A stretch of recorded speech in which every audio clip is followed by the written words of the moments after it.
As a young socialite, I know how important it is to reciprocate hospitality by holding elaborate dinner parties at home. Unfortunately, this can be expensive, but it doesn't have to be. Let me show you how. First, invite a dozen of your closest friends over for a formal dinner party. Make a black tie so they know it will be special. And BYO, of course, since you'll be providing a sumptuous 5-course gourmet meal. Set the most elaborate table you can, with a candelabra, crystal, and as many pieces of cutlery as you can find.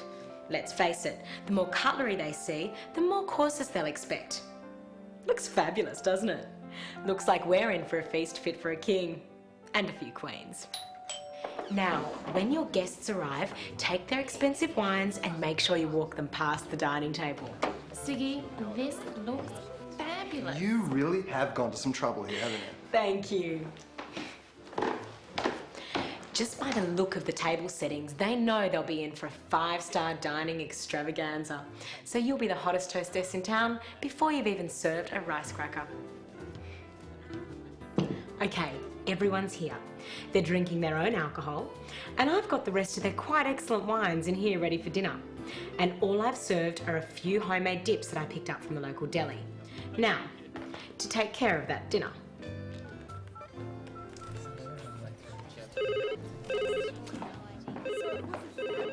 Hello? What? Oh no! Oh no, no!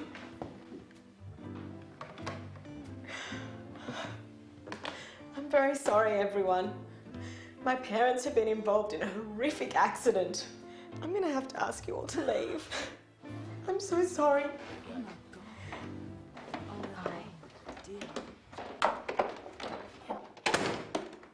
And there we are. As far as my friends are concerned, I've thrown an amazing dinner, even though they didn't get to eat anything more than some hummus and a rice cracker. So I've got a dozen reciprocal black tie invites coming my way. Not to mention the fantastic wines I picked up tonight. Cheers! Oh, and don't worry about explaining how your parents are later. When you mix in social circles like this, no one ever asks. Now I know some of you ladies like to read books. I'm not going to criticise that. We all have our little vices. But as a modern woman, it's important that we don't intellectually intimidate the man in our life. So, next time you bring back your latest hottie to your place, never let him see one of these. No man will feel like a man with a woman who's read all these political biographies, social essays, and great works of literature. So you've got to hide them where no man will think of looking. I find the best place is under the kitchen sink. Hide them in here behind the cleaning products. Even if a man does open the cupboard, one look at the Pano Clean and he'll shut it again, quick smart. Now there might be times when you actually want to read when he's around. Simple. Just take a book. I'm using James Joyce's Ulysses. Just cut out the pages and glue them into your favourite magazine. Now, of course, one side of each page is going to be glued down, so you'll have to buy another copy of the same book to get all the opposite pages. Now all you have to do is avoid dropping insightful, informed comments during conversation. James Joyce is so overrated. I find the best way to do this is to say nothing. And finally, I must say a word about reading in bed. I know it's popular, but it's just so unnecessary. Any woman who needs to read to get to sleep isn't managing her social life correctly. Nighty-night. For the modern woman in high society, the only thing more important than the right dress is the right address. And since you probably don't have the right address, I'm going to show you how to move in the right circles without actually moving. Simply select the most desirable suburb with the crescent you most want to live in, and change your stationery and cards to that address. Then go to your local post office, hire a post office box, and fill in one of these mail redirection forms. And there you have it. Thanks to busy PAs and lazy PR firms, you'll soon be included in all the smartest balls and parties and known by all the best people, because your address is now the best address in town. Oh, goody. Of course, you'll never be able to invite anyone to your real house, but with your new address, you'll be too busy to spend any time at home anyway. Happy house hunting party, girl. Girls, By now you all know that there is nothing or no one more precious in life than your man. But sometimes his home habits can just push you to the point where you want to ask him politely if he could please pick up after himself every now and then.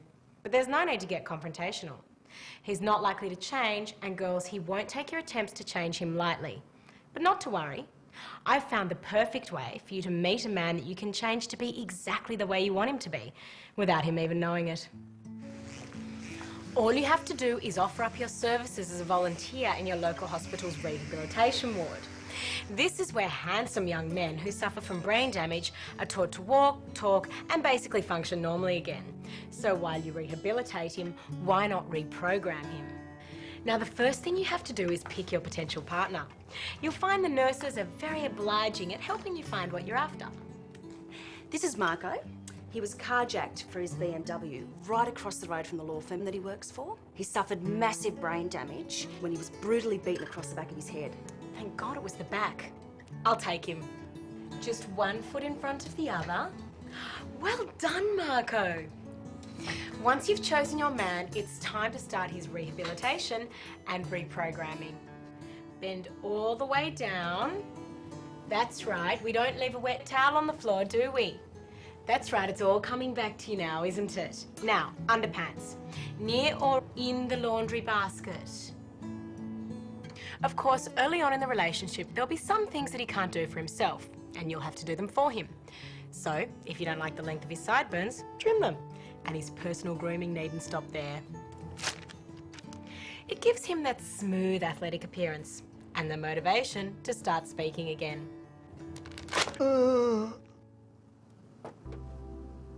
Then it will be time to consummate your physical relationship. And ladies, this is where your efforts can reap the biggest benefits. Remember, he has no idea how to do things or how long to do them for. So simply tell him that it's customary for all lovemaking to commence with at least half an hour of cunnilingus, followed by lovemaking in only the positions you like. It's amazing being able to tell a man what you like and actually have him do it. And to top it off, post-coital conversations will be the best you've ever had. It's not like a full heel and not a stiletto. It's just enough to shape my calves nicely. What do you think? And there you have it, ladies. Help yourself by helping someone else. You can fulfill your Florence Nightingale fantasies and a few other fantasies as well. And as long as he's understanding of banking, investing or lawyering eventually come back to him, you'll have made a good long-term investment. And if they don't, the short-term benefits will have been well worth it.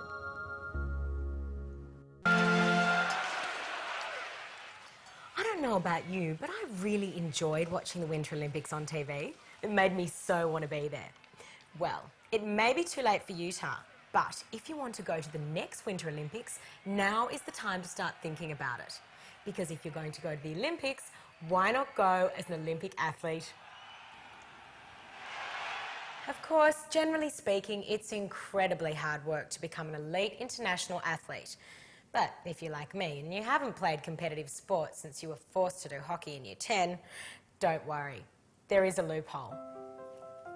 Can you do this? Then you've got all the skill it takes to become a member of the Australian curling team. Curling is a wonderful sport, kind of like lawn bowls on ice. The person who slides the rock down requires some skills.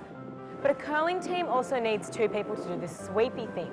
And anyone who's ever cleaned a kitchen floor already has all the skills they need. So get your act together and start curling now. Who knows, if you get really good at sweeping, you might even get a medal.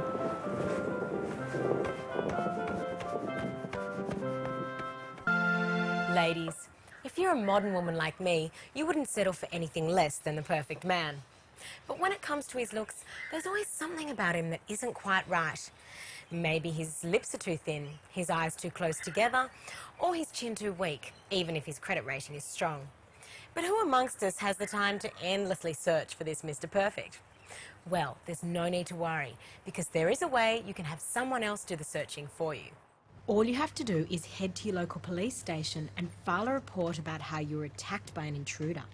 Then give a lengthy and very detailed description of your attacker to a sketch artist. Yes, his eyes were expressive, exactly the right space apart, and a deep blue colour, like Mediterranean rock pools.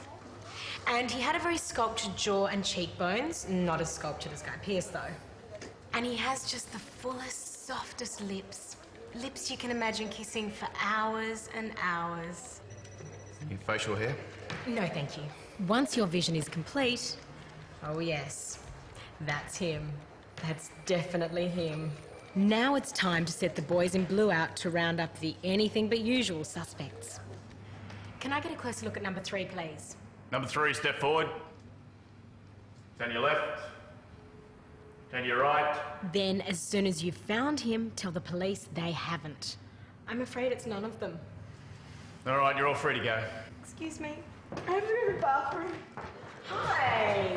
Remember, one-way glass means you can see them, but they couldn't see you. Would you like to go for a drink? Oh, boys, I'd love to join you for a drink. You go ahead and I'll catch up. Right. See ya. And there you have it. I've got my pick of 4 magnificent men, and it took all of about 4 minutes. And if you don't have any success with them, remember, your assailant is still out there. As modern women, birth control is a constant issue in our lives. There are so many alternatives. Condoms, the pill, the diaphragm, spermicides. And you know what? None of these methods are 100% effective. There are 2 ways to avoid becoming a mother: abstinence or hysterectomy. Now, for ideological reasons, I could never choose abstinence. So today, I'm going to take you through the benefits of being completely sterilised. For a start, the female reproductive organs weigh the best part of a kilo, so having them cut out is a great way to lose weight. Then, once they're gone, no more surfing the crimson tide. You can surf every day of the month. Plus, you'll save a fortune on condoms and pill prescriptions, and you'll never have to visit the abortion clinic again. I know what you're thinking.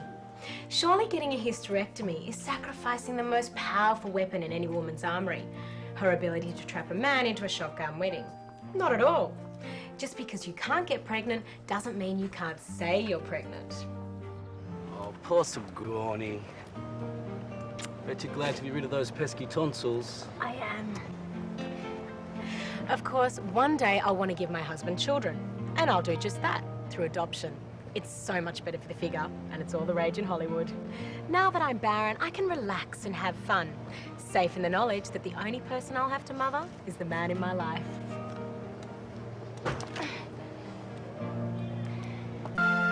In many ways, having a mastectomy is a real downer.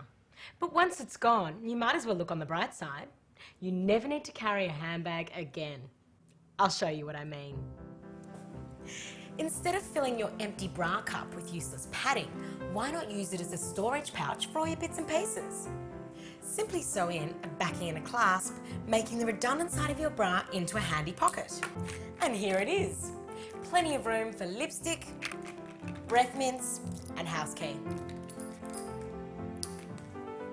And if you're a D cup, you can fit all this and so much more.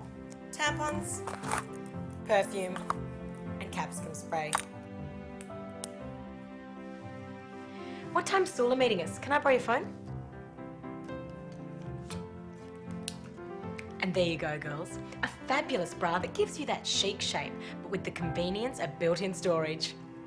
If you've just had your home decorated, I bet you can't wait to throw a party and show it off to all your friends. Well, you mustn't. I can't emphasise this enough. You must not let your friends into your home. Not until you've had it thoroughly checked out. Because all it takes is one IKEA label showing, one curtain that clashes with the carpet, or one picture of dogs playing pool in the upstairs bathroom, and that's it. That'll be the one thing your friends snigger about for months. So you need to call in an expert. Ramon, darling. Sigourney! You need to get one of your gay friends to come over. Oh, love what you've done with the play. Why don't you take a look around? Gay men are like truffle pigs, on the scent of bad taste. Let one loose in your house and he'll sniff out any decorating sins, no matter how deep they're buried. Ah, Sigourney, darling, this fabric does not go with the couch upholstery. Oh my God. You're so right. Oh, Sigourney. What were you thinking? Knickknacks are so 90s. Sigourney, you have frozen pizza in your freezer. Do you really want your friends to know you eat processed food? Thank you so much for coming by. Oh, my pleasure. I love what you've done with the place. It's really coming along. What a relief. I can't believe I thought I was ready. Nothing beats a gay man for putting you in your place.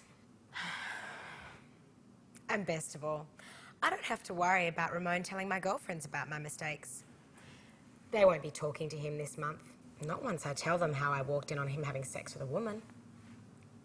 If I was all to go shopping, I'd take my sister, but I'd even take a friend that's gay, yeah, I would. Because they're honest, and they'll tell me straightforward, like, if it suits me, if it looks good. A lot of designers and hairdressers, most of them act pretty gay, and they're definitely good hairdressers.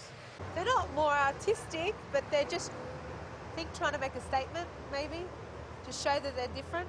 Mate, fucking puffs are dickheads. I don't give a shit what they are. I don't think they're anything. Exercise is very important for the modern woman. This is Tai Chi, a stylized form of exercise that also helps develop a calm and tranquil mind through the movements of martial arts. Each movement has a different name. This is the crane. As you probably know, martial arts are used for self-defense. And I've found that in most cases, when an 85-kilo man is getting physical with you, these ancient teachings are completely useless. So I've developed and teach my own form of martial art that's more effective than any Tai Chi, Jiu-Jitsu or Taekwondo. I call it Comply Can Do. Morning, ladies. Morning, Sigourney. Comply Can Do is the modern martial art of rolling with the punches, teaching you how to take a fall without hurting yourself, while helping to develop a calm and empty mind, free from any antagonism or backtalk. Now, like Tai Chi, each Comply Can Do movement has a different name. I call this movement the kiss of the doorknob. It looks simple enough, but there are a couple of tricks to it. Firstly, make sure you turn your head to match the projection of the fist. Turning it the wrong way will double the effects of the impact. Turning it the right way will make it feel more like a graze instead of a break. I call this one miscarriage by moonlight.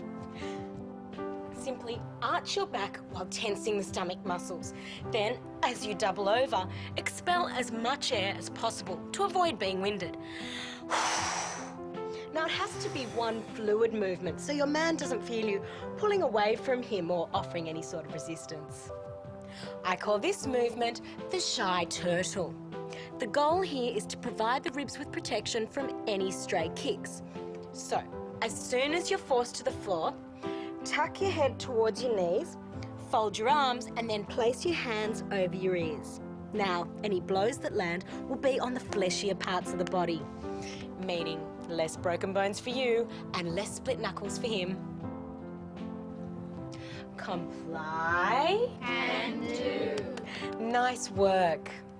And there you go, ladies. So, if a bit of a rough and tumble's your man's thing, why not give Comply Can Do a go?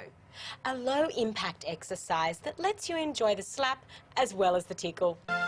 Now, you know I don't like to harp on about issues, but on one issue, I just can't stay silent any longer. As a modern woman, I feel it is my duty to speak out about the sizing of women's clothing. Take a look at this dress. It's a size 14 and it costs $200. Now, take a look at this dress. It's exactly the same, but it's a size 8 and it also costs $200. Isn't that appalling? The size 8 uses significantly less material and thread, and yet it costs the same amount. Just isn't fair. Essentially, thin women are being forced to subsidise fat women's clothing. So, if you're a properly proportioned modern woman like me, and you're sick of suffering from plus-size prejudice, why not do what I do? When you're buying a dress, always buy the bigger size. Then, when you get home, remove the excess fabric from your dress by cutting along the seam line. and then re-sew for your figure-fitting size 8. Looks fabulous, doesn't it? And look at all the leftover fabric I've got to accessorise with. There's enough to make this darling Dorothy bag, a cute case for my mobile phone, and a classy cover for my car's steering wheel. That's over $100 worth of accessories. And it didn't cost petite me a cent. So, next time you feel like buying up big, think big. Ladies, when it's time to move up in the world, it's just so difficult to know which suburb to move into. After all, we all judge a woman by where she lives. So, why not test drive a potential suburb before you commit? Of course, any suburb worth considering will have lots of smart curbside cafes and eateries. So, slip into your best get what you want dress, pick the prime seat, order a latte, open the street directory and assume the position. Don't forget that I'm lost look. If it is the right suburb, it will only be a matter of time before a suitable gentleman will stop to ask you if you need assistance. Befriend this gentleman and go home with him. An overnight stay is the best way to get a good feel for any potential suburb. Use the opportunity to take a look over the fences in your potential neighbourhood, discover what the traffic noise is like at night, and determine how long it will take to drive to the beautician in the morning. And there you have it, girls. Using a local to test drive a potential suburb will give you a real insight and take the guesswork out of your choices.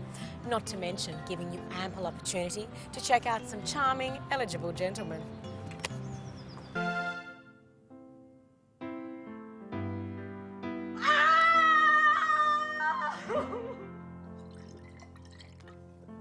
There's nothing worse than coming home from the hairdresser, looking at yourself in the mirror and realising you have a bad haircut. Obviously, your first instinct is to kill yourself, but you can't, because there might be an open casket. And if you have to go out before you have time to get your haircut professionally fixed, then you're in a tricky situation, because your friends are going to make fun of you. I hate those bad haircut jokes. Who cut your hair? The council? You look like you were run over by a lawnmower. Some things just shouldn't be joked about. So, if you don't want to be made a mockery, this calls for drastic action. Brace yourselves. This is what you have to do. Hi everyone. Sorry I'm late. My chemotherapy got bumped back. At the end of the day, your friends will be so shocked by your bald head and so embarrassed by your terminal illness, they'll never realise you were stupid enough to go to a cheap hairdresser. So there you have it. If you have to be an object of pity, it's better to be pitied for a disease than a fashion faux pas. How are you? Tell me, what have I missed?